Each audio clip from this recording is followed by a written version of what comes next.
Vesmo, la sorcière, écrit et illustré par Geoffroy de Pénard.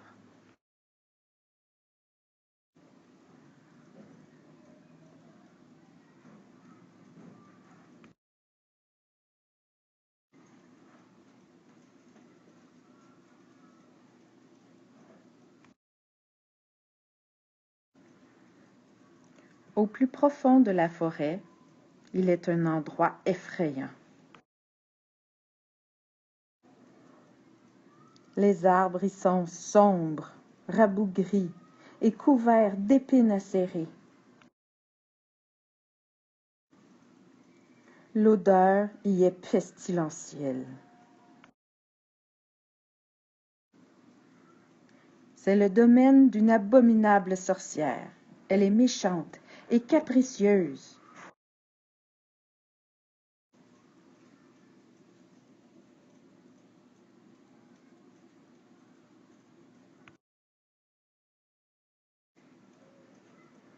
Son seul compagnon est un chien hideux, couvert de champignons, nommé Poubelle.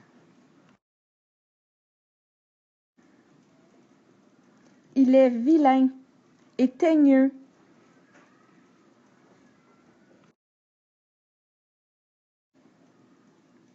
La sorcière témoigne son affection à Poubelle en lui bottant régulièrement l'arrière-train.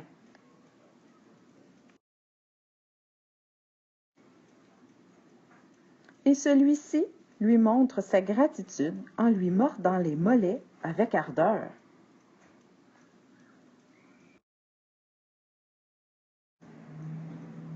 Selon son humeur, la sorcière change les animaux qui s'aventurent sur son territoire.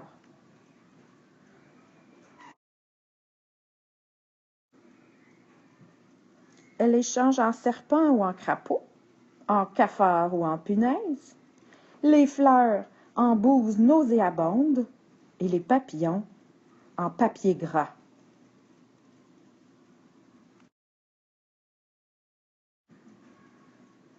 Un jour, au détour d'un chemin, elle tombe sur un prince d'une beauté stupéfiante.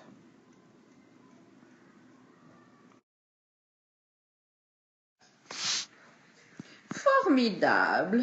J'adore transformer les belles choses. Mais, ma parole, il pleure. Il y a 4 causes à ma peine, commence le prince. J'ai trouvé, Ricane la sorcière. cafard gluant. Il ferait un parfait cafard. Le prince continue. La première cause, qui n'est pas la moindre, est due à la douleur qui inflige à mon séant princier les mâchoires de votre animal puant. Il parle une autre langue. Un serpent visqueux, il serait mieux. Je dis que votre chien me mord les fesses et que ça fait mal. La sorcière est un peu vexée. Non, je vais plutôt en faire un crapaud pustuleux. Sans broncher, le prince poursuit. La deuxième cause à ma tristesse, c'est que je n'ai pas la plus petite idée de l'endroit où je me trouve. Je suis belle et bien perdue. Perdu? Ah! Mais non, tu n'es pas perdu. Tu es devant Vesmo, la sorcière. Bon, maintenant, dis-moi vite les autres causes de ton chagrin.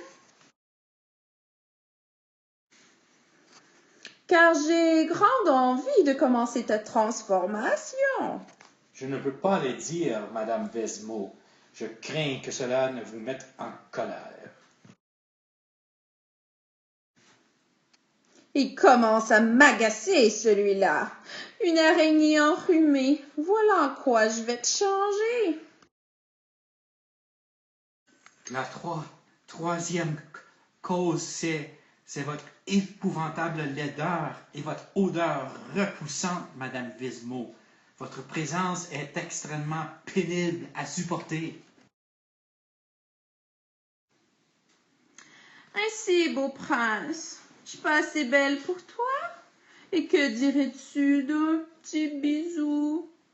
Non, pitié, Madame Vesmo. Changez-moi en serpent, en cafard, en crapaud, en araignée.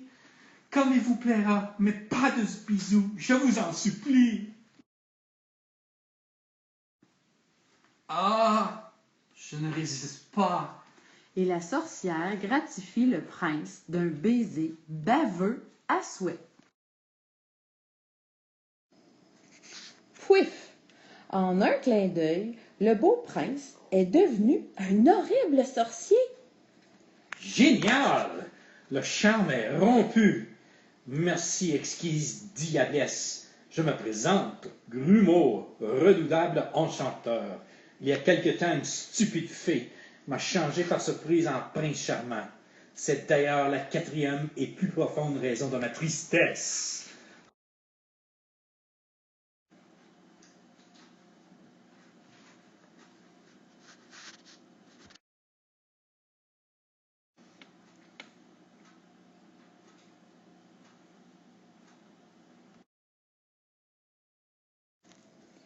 Enfin, Grumeau, que tu es laid!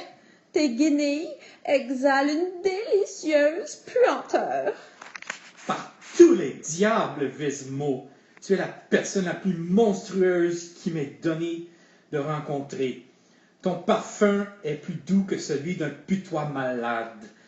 Accepte d'être ma femme et je t'offrirai toutes les choses les plus affreuses que tu pourras désirer. Ils se marièrent et passèrent leur journée à se disputer. Au plus profond de la forêt se trouve leur domaine terrifiant. Les arbres y sont sombres, rabougris et couverts d'épines acérées. Quant à l'odeur,